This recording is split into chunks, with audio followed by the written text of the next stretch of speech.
Welcome to WMSK Online Radio. This is your Ebony Queen Neeuq coming at you on our new night and our new time, Thursday, 7 p.m. Make sure you're downloading the app or following us on YouTube. If you happen to miss the live broadcast, always up and tell me what you're thinking on the YouTube channel. Just search WMSK Online Radio, then search Open Wide with Neeuq, and it'll come right up. Wesley won't be joining us tonight, but we do have a special, wonderful, great guest who's going to be joining us, and she is on a quest for justice. So we'll be introducing her soon. Make sure you're following me on all social media platforms, Open Wide with Neeuq on Facebook and Instagram, Done by Neeuq on Facebook and Instagram, One and Done Programs on Facebook and Instagram. Phone number 443-461-4667. And check out that website, www.oneanddone.programs.org. If you are in a position to donate towards this cause, we are working on our 501c3 application. The fee for that is $400, so we are collecting for that. The Cash App is $Lakeisha, Lakesha Davis, or PayPal done by me at gmail.com. So do whatever you can. Make sure you're following my co-host, Mr. Wesley Hawkins, and the Nolita Project, dear_Nolita on Instagram. And the website is dearnolita.org, NOLITA.org. So, without further ado, I'm going to introduce my guest. Hello. Oh, she's shy, y'all. Hold on. Can you tell us your name? Hello, everyone. My name is Deonte Griffin. And tell us a little bit about yourself. Can we follow you on social media in any kind of way? On Facebook, my name is Deonte. That's DE_A_UNTTE Griffin GRIFFIN Dezern DE Z as in zebra URN. On IG is MrsDezern.com. I'm sorry, it's Mrs. Dezern at on IG. So tell me a little bit how you make your money. What's some of these things you know? She got this popping green glitter lipstick on, y'all. I need to figure out a color. Every princess that has some glitter, some kind of fashion form. Mine is always on my list. I make glitter lip gloss.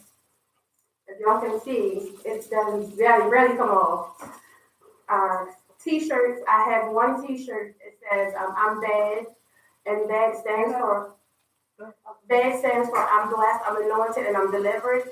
I have another shirt that says "Keep winning," and I say "Keep winning" because even when I have lost, I've won because I've learned something from it. And three other shirts I have. I love my children to life. I love my mom to life. I love my dad to life. Different things. I love everybody to life, and I say that because I had a near-death experience a couple years ago, and I don't love nobody that much that I want to say I'm deceased. So I don't love nobody to death. I love you all to life. All right, absolutely wonderful. So Deonte has a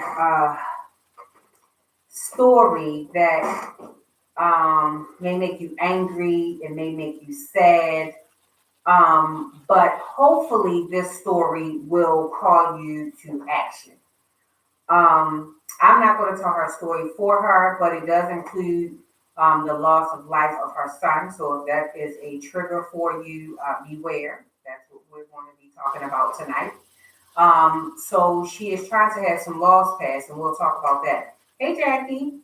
So I'm going to turn it over to Deonte so that she can tell us a little bit about her story, and then we'll facilitate this juicy moment. Hello everyone again. Thank you so much, Lakeisha, for having me on. No I problem. humbly appreciate it. Yes. The law I'm trying to get passed is Dan Sean's law. It's Senate Bill 1150 for a breathalyzer. I lost my son at the age of 14 in Lincoln, Maryland, July 16, 2016, due to a drunk driver taking his life. Um, Again, at the time, my son was 14 years old, but for some reason, the charging officer felt the need to test that my son's blood alcohol levels to be tested, which came back negative for everything. Yet the driver did not get a breathalyzer on the scene, nor was his blood alcohol levels tested. Um, I'm happy to say that my son's test came back negative for everything, which it should, due to the fact that he was only 14 years old and have legal age to purchase cigarettes, alcohol, or even marijuana. And I say marijuana because it is legal here now.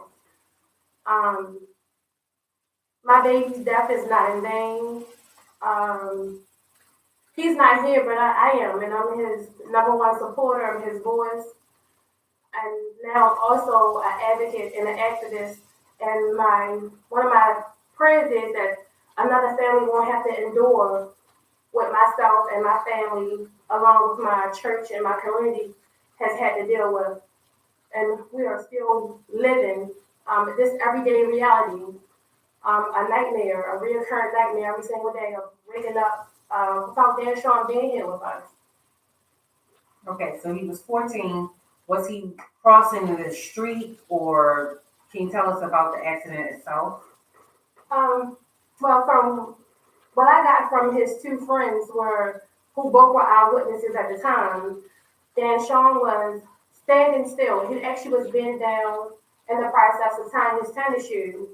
He was towards the end of the Dunkin' Donuts parking lot and a 4-foot bike lane where he should have been protected by the laws that are in place in the state of Maryland. Wow.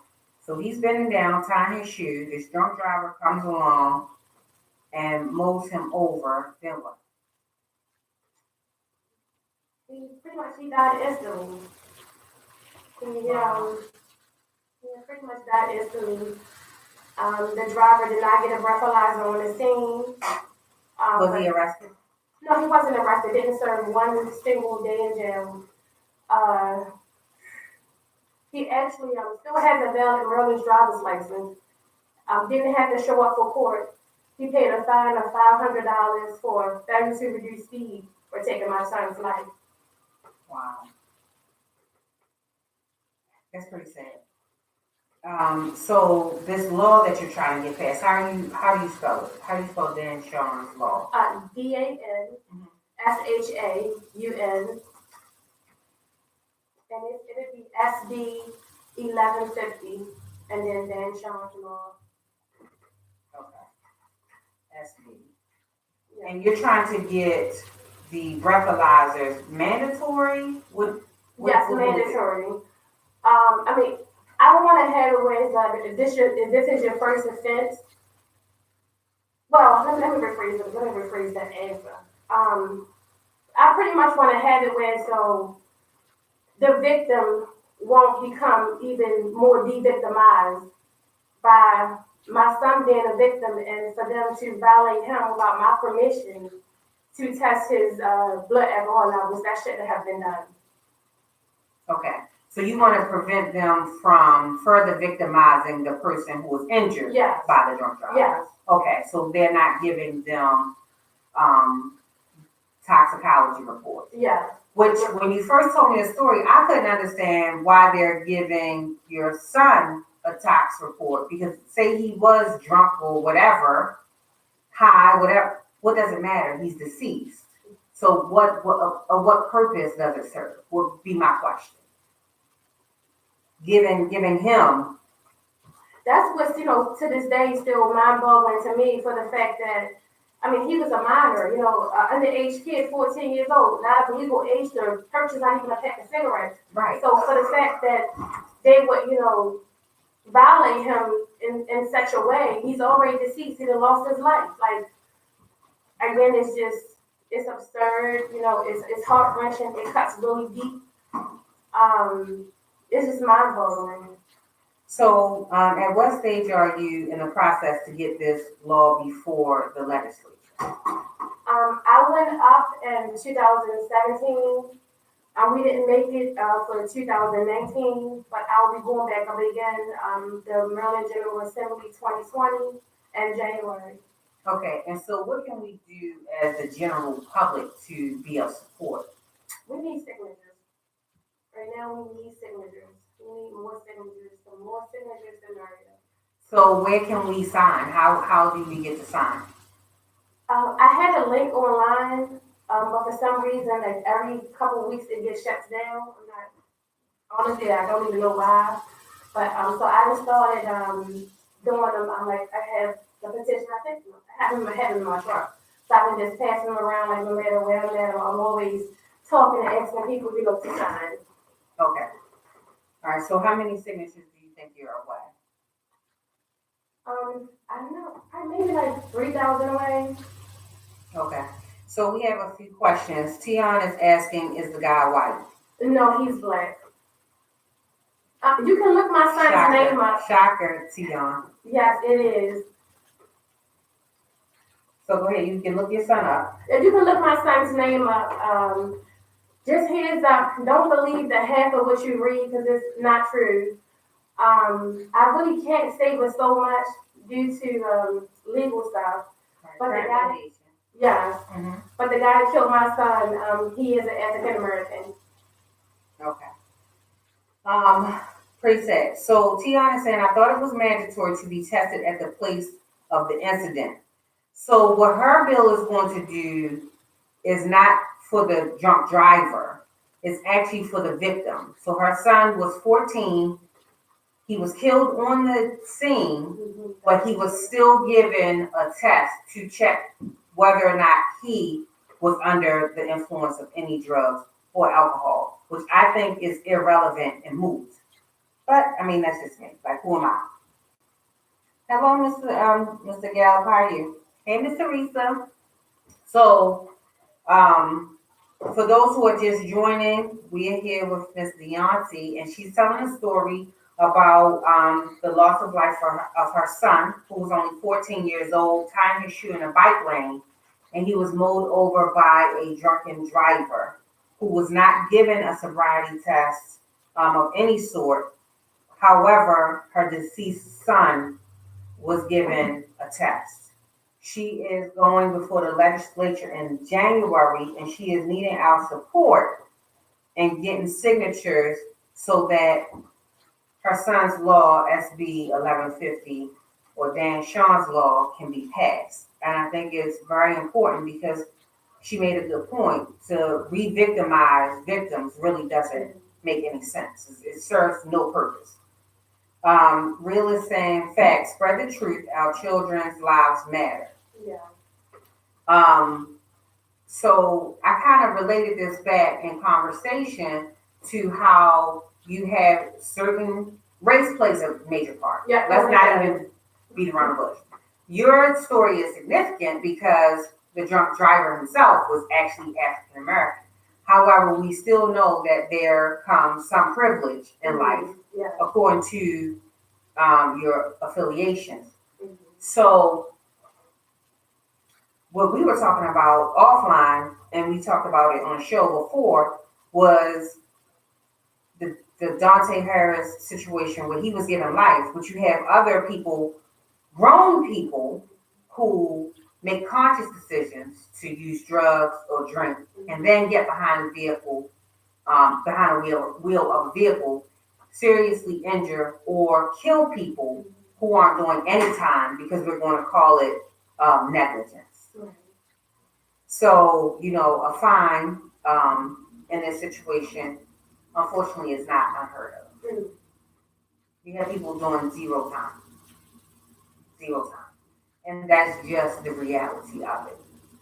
But you know what really bothers me? For the fact that this guy, not even 7 months later, February the 24th of the following year, February 24th of 2017, was in a similar accident, the same thing as Houston, where he rolled up on the curb, bust open a fire hydrant, knocked over a street sign, and still has a valid Maryland driver's license.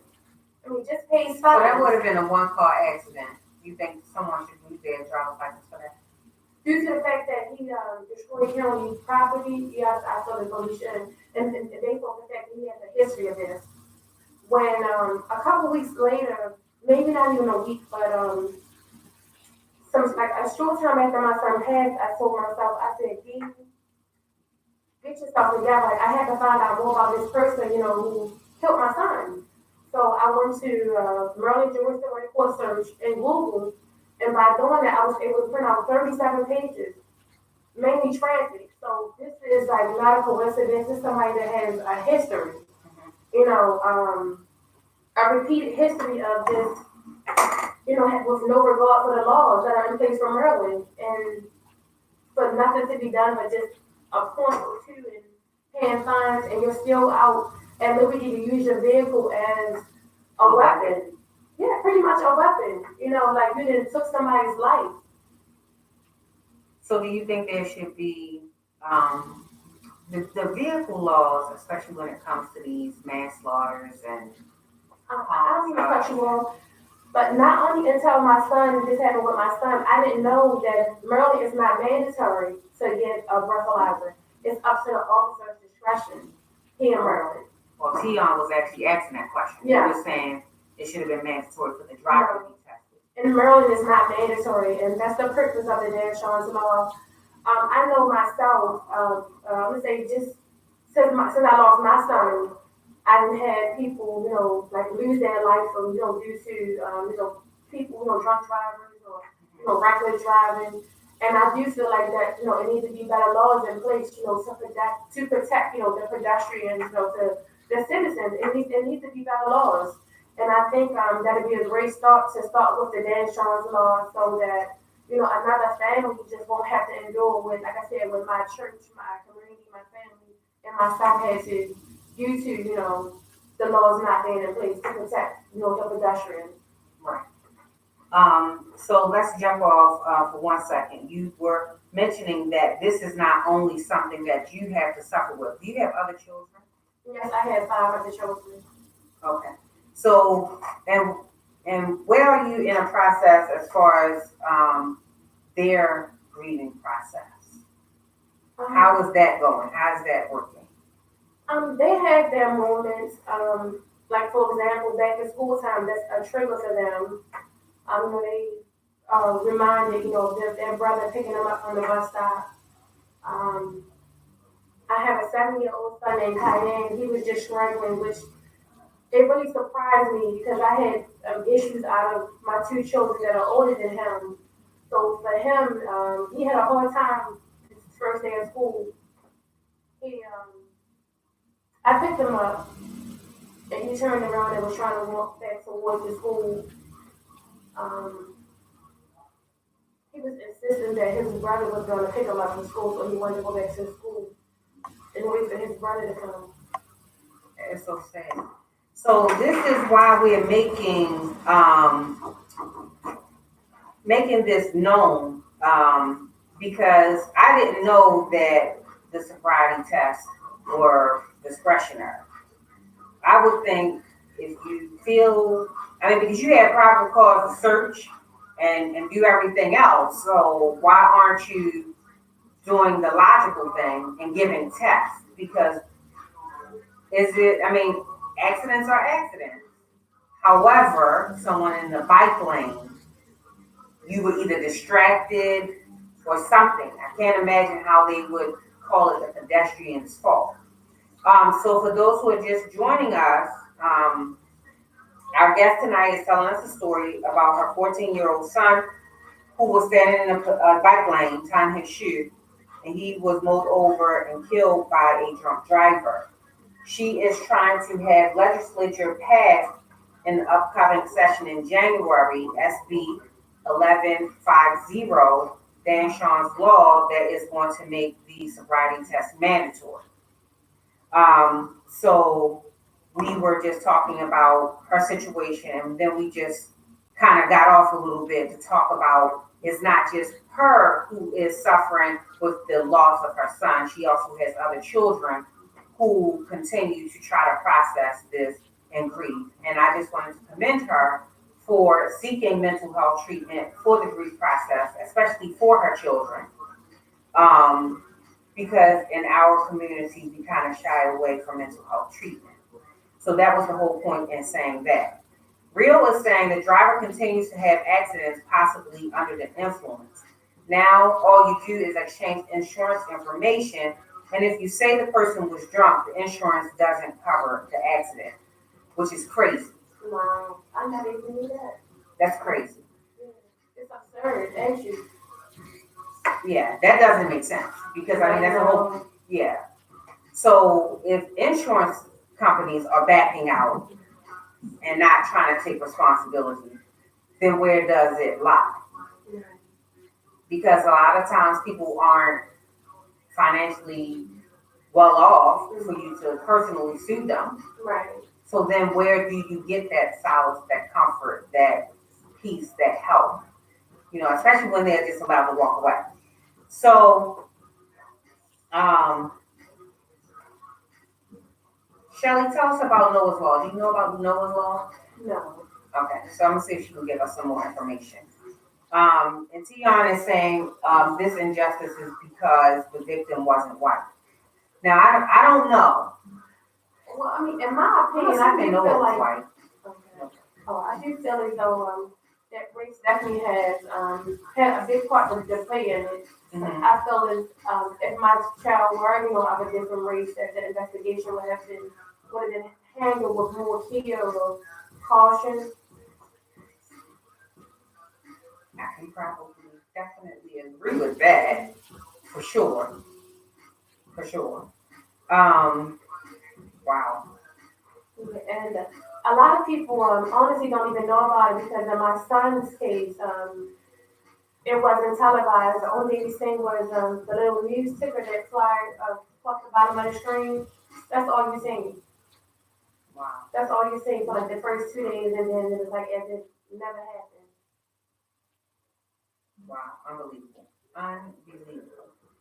Okay, so for those who are just coming on, tell us about your crafts and how they can support you as far as your business or your hobbies.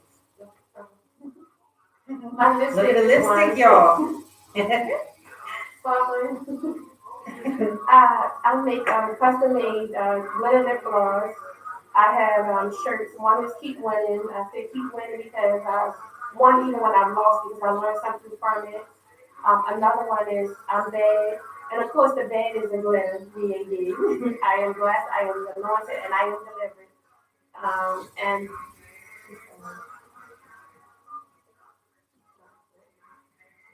And another shirt is I love my children to life. It's actually not just written out as like I love my children to life. Mm-hmm. It's I heart children, the letter T with the glow, like the glow. So it symbolized the real one, like my children are my heart, they're my world, and I love them to life because I never want to see them deceased.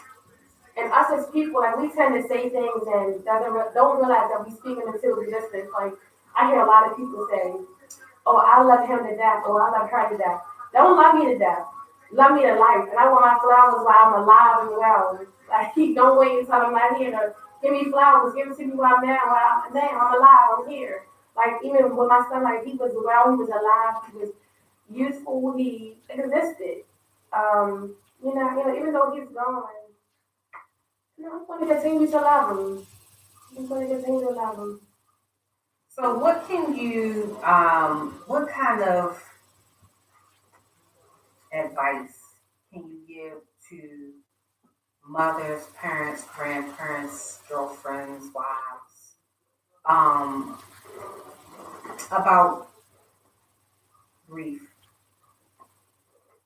overcoming grief? Because I know me, I would probably be like useless. I really would. So what can you say? Because again, in our community, this is something that we really don't pay attention to. So what can you offer? The first thing I would say is talk it out with God, like or whoever your higher power is. I know me personally. If it wasn't for him, I wouldn't be sitting here right here now on the same mind. I get my strength from God, and like even before I get up out the bed in the morning, I take a sip of water. Um, just the water, it cleans you. It's pure. And I just ask God, to pour into me and help put me back together. Um, Grief is hard. There's so many stages to grief. So with that, I would just say just not only trust in God, but go to Him. Confide in Him and ask Him, to help you and to unharden your heart and for you to just to be able to cope. And I know for me personally, it was times where I didn't even want to get out of bed. Like, I mean, and honestly, I couldn't do it for myself. But seeing my children looking me in my face, like, I forced myself to because even though I couldn't do it for myself or at times even didn't want to, I know that my babies, like, they look me in my face and they depend on me. That's another part that helped me to, fake smile when I'm really crying on the inside. Is my babies. 'Cause they depend on me. Right. My babies. So you didn't mention therapy. In therapy. Did you go? Do you think it Well, works? but I have a question. Therapy definitely works. But for me, my first therapist I had a really like great connection with her, and I tried a couple of therapies after that, and it just wasn't the same. So I had to like trying on clothes. You gotta like get that perfect Yes. fit. I'm glad you said that. So that's from my experience. I'm glad you said that. Yeah, it's not like you can just go and like you want to just go and just want to read the first look I see. Like you gotta have like you try on like you're trying on clothes. It's a fit. Yes. So that's what I struggle with, and I'm still struggling with now. I haven't had another therapist yet, but I go periodically. Oh, I'm sitting here telling this story. I'm going to this therapeutic writing class on Tuesday. Her name is Melanie, and when I tell you, it helps. It helps. She's the second therapist that I've met that I'm open to, and I think confide in her. She don't like force me to talk about things that I don't want to talk about. So again, I would say as far as in therapy is it's exactly what I say, like trying on clothes, like looking for that perfect fit for you and your family. We talked about that, and we talked about therapists not really being able to relate culturally, um, and just not being able to, you know, get through and relate to their clientele. And it really translates into that doctor patient thing and why people are not as resilient, aren't getting past.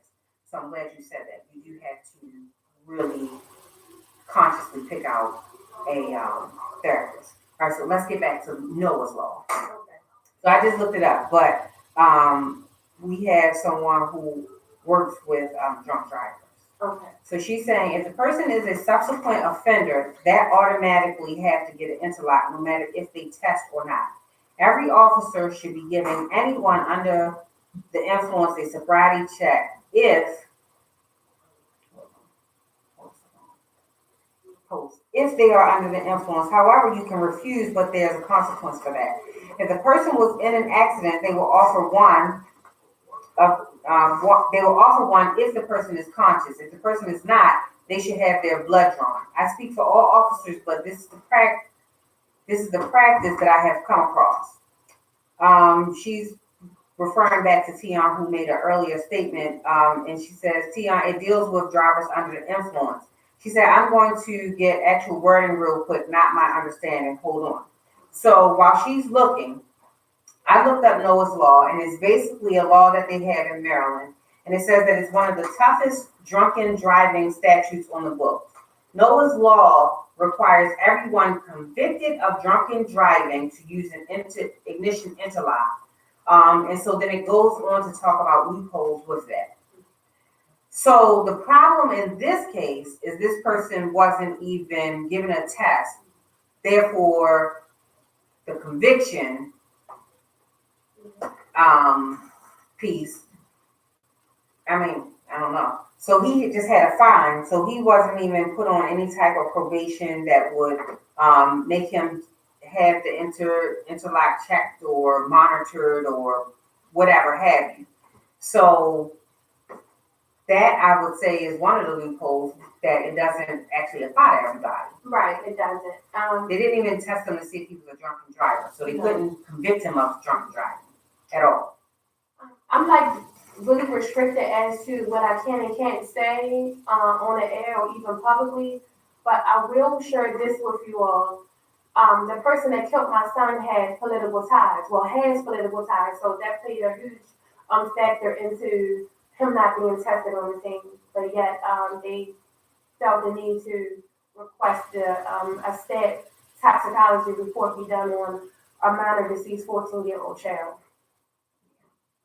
That's great. So, in reference to closure, what do you think that'll look like for you? Closure would be my baby's name written into Congress so that another family, won't have to endure what me and my community, my church, my family had to. That would be great. Okay. That's my closure.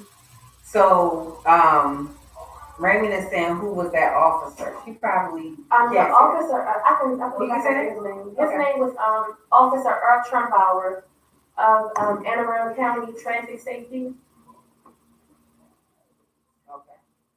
So did they at least handle you well when you came Not at all. on the scene?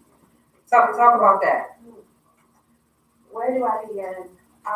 First of all, in my opinion, not every officer, but the office that I encountered that night on July 16, 2016 were all as if they were unhuman.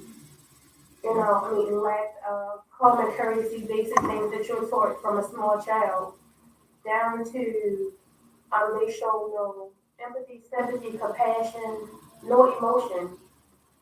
One officer in particular who was directing traffic that night, um, when I got the call from one of my son's friends, I rushed down to the scene. Mind you, this like 3 blocks, not even 3 blocks from my house, well, where I was living at the time. And there was so many people there that I was blocking traffic with my truck. And when I got out, the officer was yelling, "Hey, hey, hey." And I heard him, but my concern was trying to get to this crowd of people to get to my child. And, he was angry, he just kept, "Hey, hey, hey," following me, and I'm, asking people, "Excuse me, that's my son," trying to get to the crowd of people. So at a certain point, I just started praying out loud and asking God to help my baby. And I dropped to my knees and I asked God, I said, God, just help my baby, like not today. And at that moment, I was begging and pleading with God. I was on my knees, and the crowd began to open up more. And then I began to look through people's legs. And I saw my baby lay on the ground with white towels over his face and 2 syringes sticking out of his chest. And I'm looking at my baby, and I'm still praying to God. And the officer that was directing traffic that night stood over top of me and said, "Hey, hey, hey, get your fat black ass up and go to your vehicle and remove it before I have it told you're blocking traffic." Wow. The mother standing over her son, grieving her son, who is no longer here, and is told to get her fat black ass up and move your truck before you have it told. He was more concerned about me blocking traffic versus the fact that I'm on the ground, I'm on my knees, looking at my son with white towels over his face and 2 syringes sticking out of his chest. And it was as he was, just desensitized to what was going on around him. He showed no emotion at all. His only concern, and it was evident because of what he said to me, that I need to get my fat black ass up and go to my truck and remove it because I was blocking traffic. Wow. Did you make any complaints after that? Oh, several. I made several complaints with the police police station, the police lieutenant, the police captain, internal affairs, until finally after like my sixth time filing a complaint with internal affairs, they took the time to listen to me. Of my lack of empathy, I cried. Quote, that was from them. They finally they listened, and only to send me a letter stating that by mail that they couldn't disclose the outcome of the situation, but the case was closed.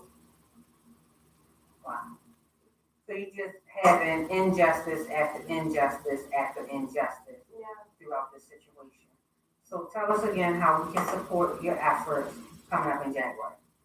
With signing the petition for the Dan Shines law.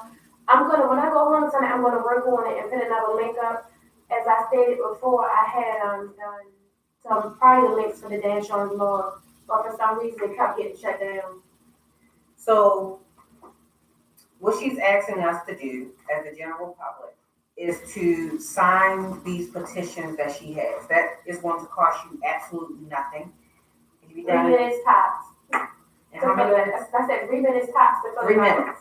3 minutes tops to fill it out, so that when she goes before the legislature in January, she can actually have a law put into place for victims like her son to ensure that sobriety tests are no longer discretionary to an officer and are mandated to anyone suspected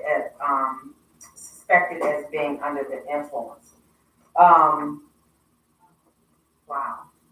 This has been happening. It's a lot. Been happening. Yeah. So, unfortunately, her 14-year-old son was lost and re-victimized by being given a toxicology test after he was deceased. And the person who just recklessly ran him over while under the influence wasn't given a test, and the officers used their discretion to do such. And it's unfortunate. But yet requested that a stat toxicology report be done on the. Is that like immediately? Yes, I have the email. Yes. Yeah. Which I really still am Yeah, just I have baffled email. as to what purpose it actually serves. I have the internal email.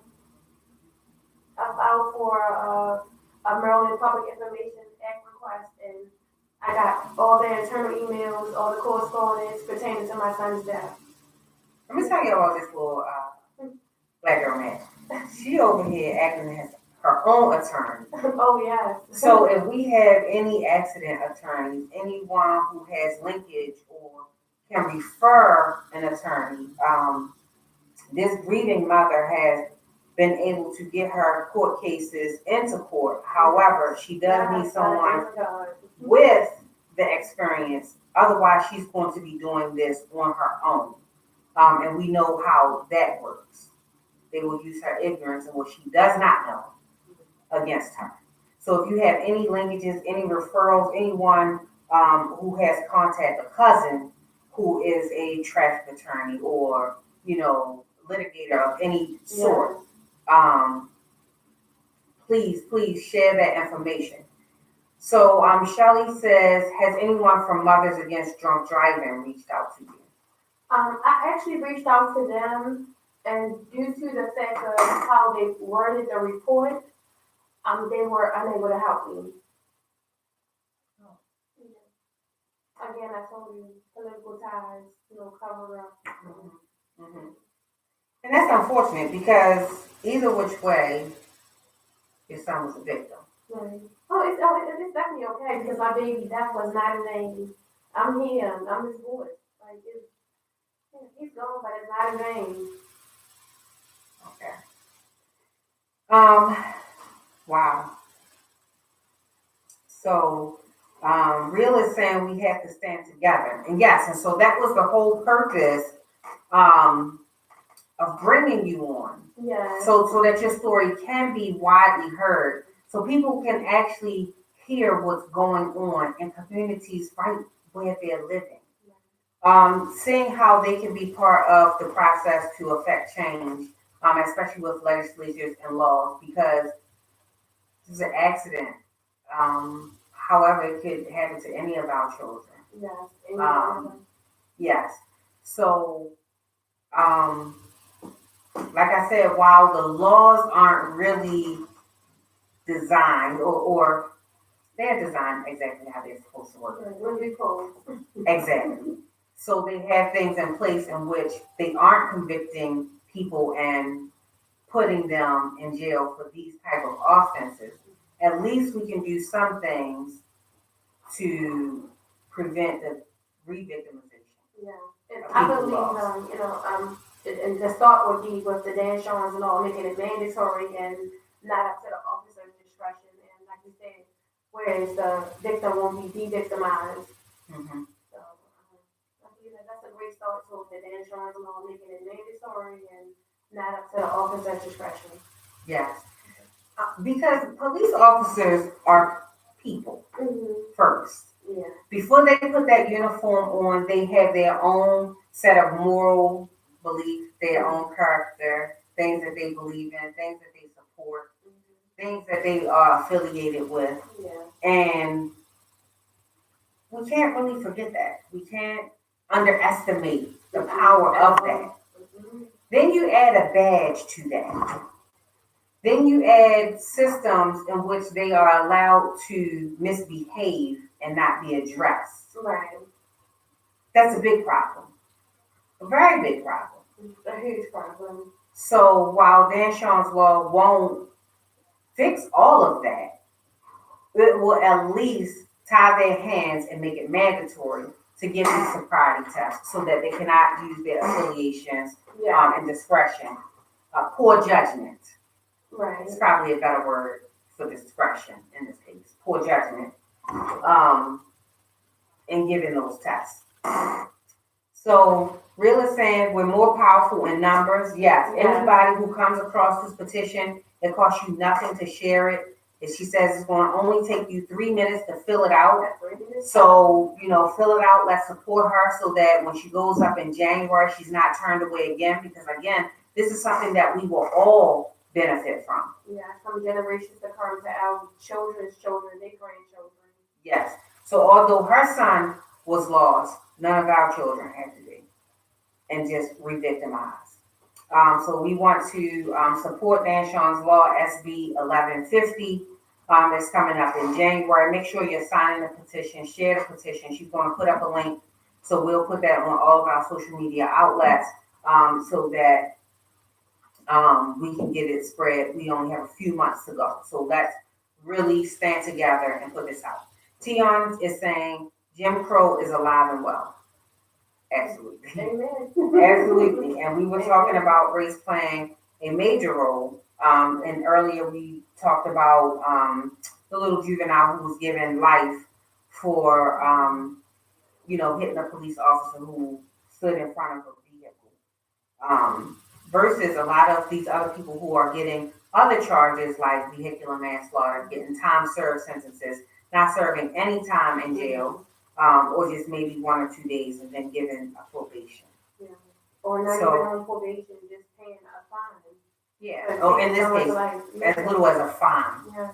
However, a life was lost. So, let's talk about the justice, the closure that is not given to families like this one.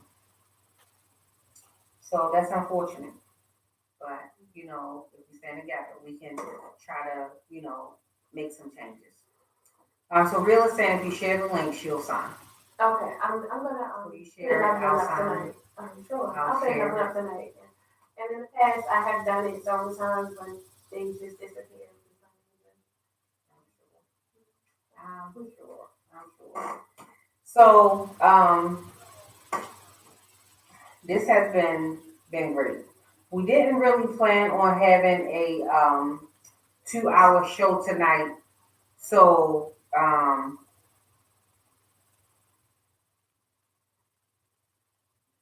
Tiana is saying the black officer who killed that white woman got life and her family got 20 million. Yeah. Race plays. Oh, it plays a huge factor. And not to mention, in my opinion, where it happened with my son, that is one of the most racist counties here in Maryland, and in Anne Arundel County. They're very racist. Race does plays a huge factor in it. Hey, Miss Moore. Anne Arundel County is one of those counties that's just like Carnival, District of Atlanta, Virginia. Yes. Yes. Super sketchy. Like, who police is the police? Yeah. They don't even follow their own protocol. I was living off of Belmore Road where it happened at, and Northern District is driving not even 2 minutes from me, from where I was living at, and it's their protocol that they come out and they event of a crisis, homicide or suicide, and they come out within 24 to 48 hours to greet the family or to assist them with things they may need. In my case, well over 72 hours, well over 78 hours, and you come and ask me, what can you help me with? Really, like, y'all, and not even 2 minutes from me driving, y'all have a cubicle inside the police station, and this happened Friday, y'all come Tuesday at 10 o'clock at night, really? What helping you with that 10 o'clock at night anyway? Nothing.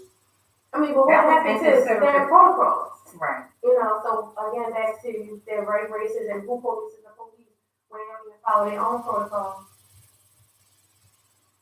So some people wouldn't even buy into the racism in this situation because this was a black drunk driver in a white county. But like you said, there was certain affiliations.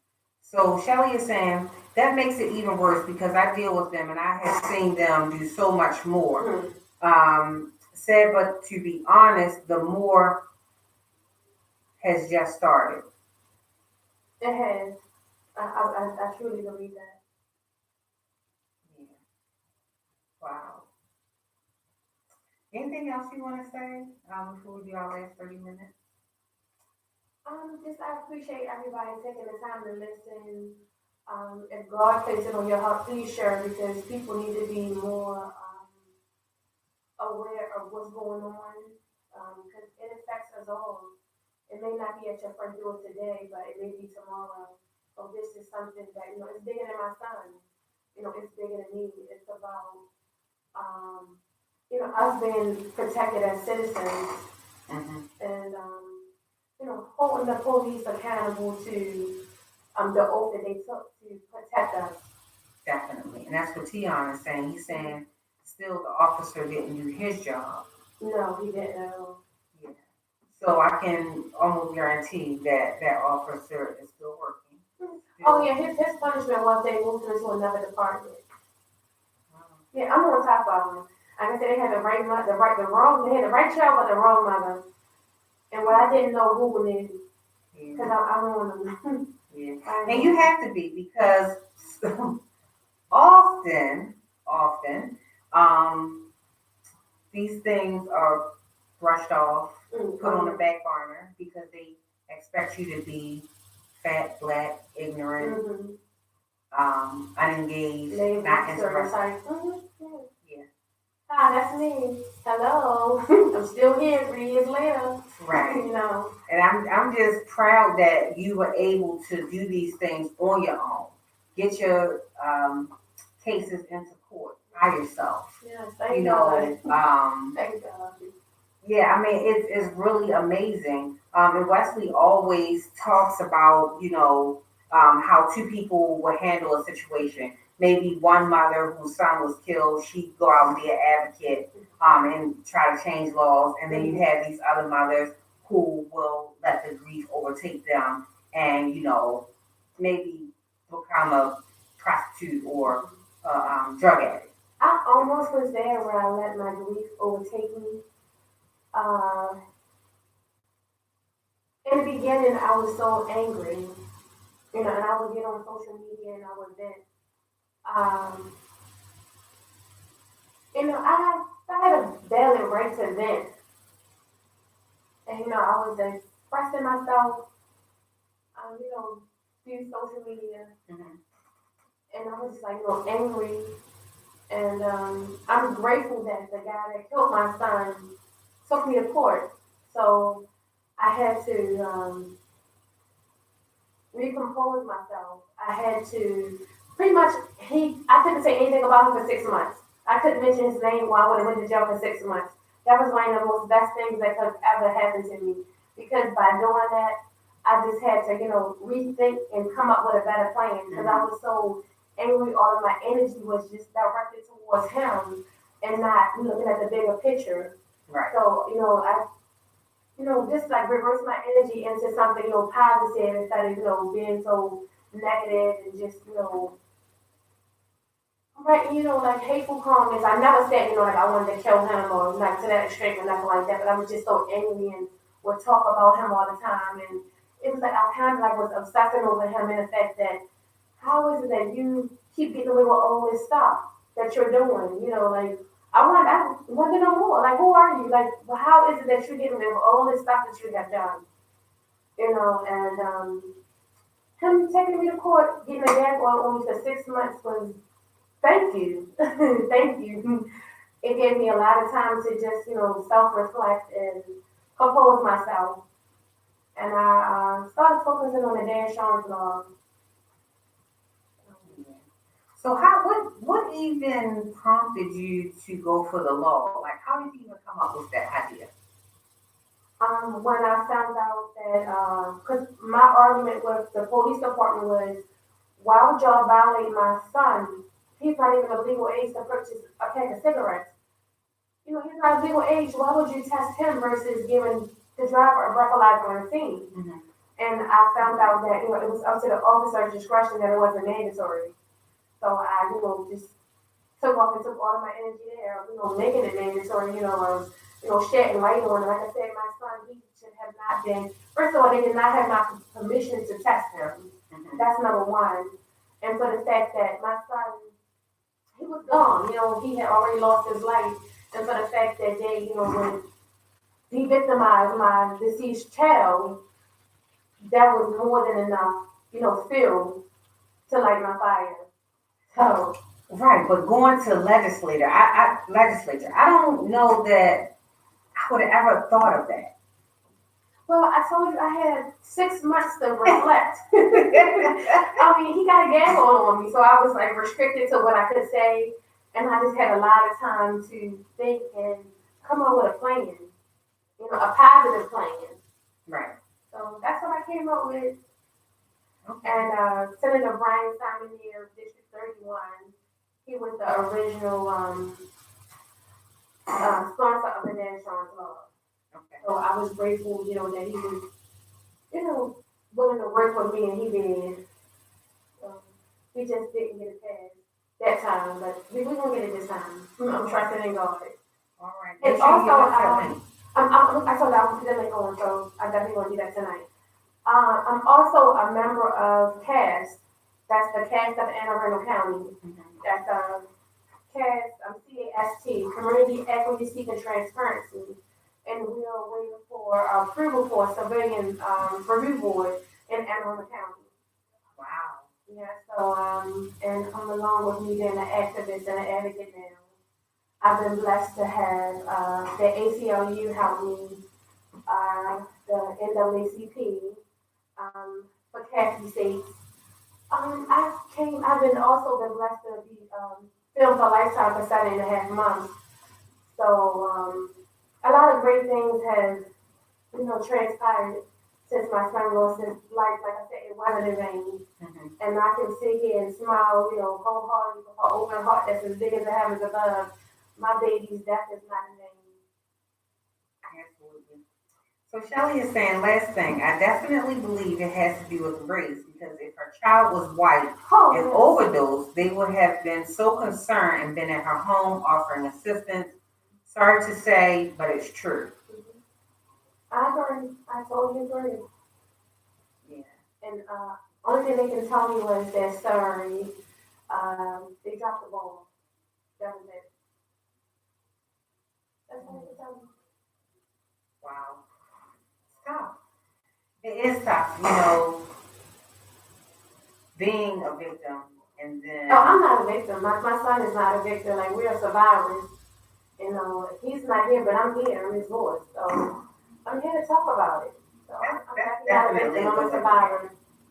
Definitely. Totally look at it. But I'm talking about in general, being black, something you can't Yeah. change. Right. Can't at all. Can't change it. So when they just totally disregard you as a human, and just play on those things that you can't change, that's what's unfortunate about injustices and society and the way that things are handled in general. So, you know, it's crazy. But, you're here, his voice, you are doing things, you still celebrating his birthday as if he's here. Yes, without question. He will be 18 the 19th of this month, so Danny Day, 9/19, Danny Day. He will be 18 this year. We always celebrate him. We don't, not only celebrate him on his birthday, we celebrate him every day. Whether it be one of my 5 surviving children, his father, my husband, myself, my mother, my siblings, like it's someone's always talking about him, and his daddy was a special child. He was a gifted child. And I'm not saying because he was my child. To know him was to love him. He was wise beyond his years. He was so many wonderful things. We all miss him. We all miss him. So how was he doing in school? Tell us more about him. Academically, he was above grade level. They wanted to skip him from the 5th grade. I'm like, no, like, he's not ready for that. He was just a walking dictionary. Then he was an entrepreneur at the age of 11. Had grown people working for him. People try to get tired of telling this story, but I just one of the my favorite stories about him. I worked in healthcare, med tech for hospice, and I came home from work one day. We lived in a detached house. We had a double driveway, and I see all this furniture just all over the lawn or in the driveway. I'm like, busting in my head what's this holding down? I see all this junk sitting outside my house. What's going on? I'm like, well, maybe one of his friends got, evicted or, he was just trying to help somebody out or something. So I could see it. It sounds like he lives on a real, 3 steep hills. So when I get to the final hill, I can just see all this, junk, in my opinion, that was just sitting out front of my house. It was flooded in my house. I couldn't even pull it into my driveway. And, my baby had made $470 within a matter of hours. The hotel had, they was remodeling. Mm-hmm. They had those big, body lens mirrors, computer. He was selling me. He was selling me for $20. Gas, pictures, lamps, just, anything that he could pick up, and carry up the hill. He brought it. So he ended up knocking on my neighbor's door. And his name was Mookie. He's an older guy. And said, hey, Mookie, you trying to make some money? I got one to make some money. He said, look, I got some skills for this right here. I need some help getting this stuff off the hill. You will take me to do this. Within a matter of hours, my baby had made $470 from selling stuff that the hotel had put in the dumpster that they was just getting rid of from the remodeling it. And that was just him. He could take something that he could get for free and make honest money. He wanted to work for himself. He ain't want to work for nobody else. He has an older brother. There's 4 years difference in their age, but you couldn't. My oldest son is functional autistic, but you couldn't tell Danny that he wasn't the man in the house. And he say, "Rush the oldest, but I'm the man. Mom, I'm gonna help you. I'm gonna provide by anything necessary." That was just him. He was just, a little man. He was wise beyond his years. Wow, I love it. Wow. So listen, y'all. I'm going to hound her for this link. That's going to be up tonight. I promise.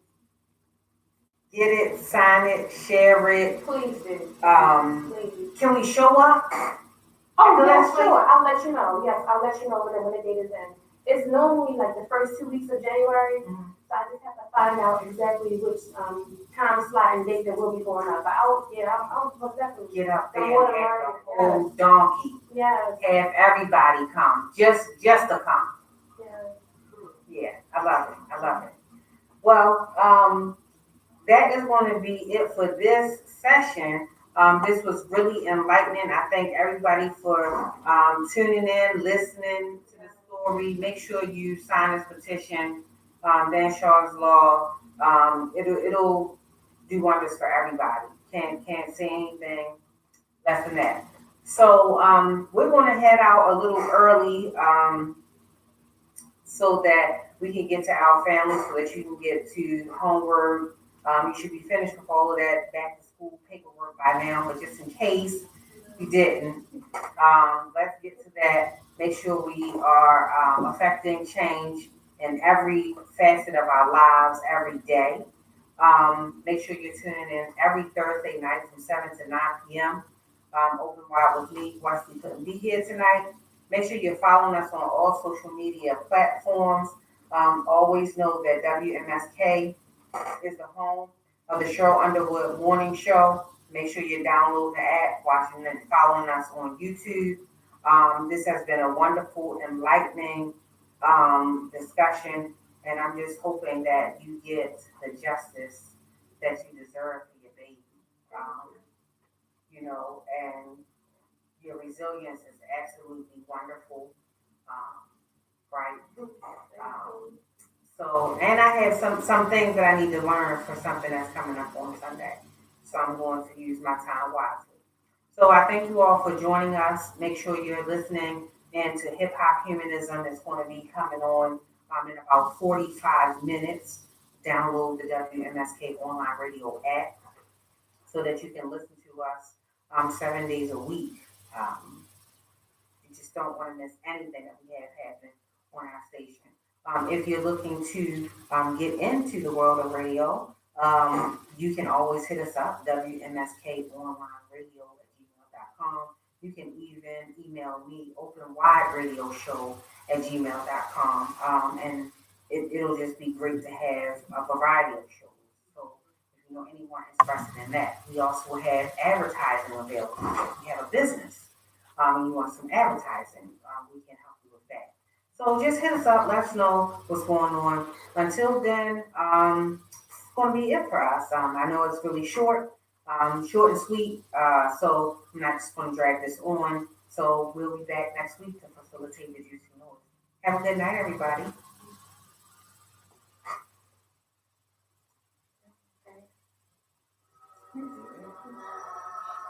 You did, and we only had 12 minutes to stay.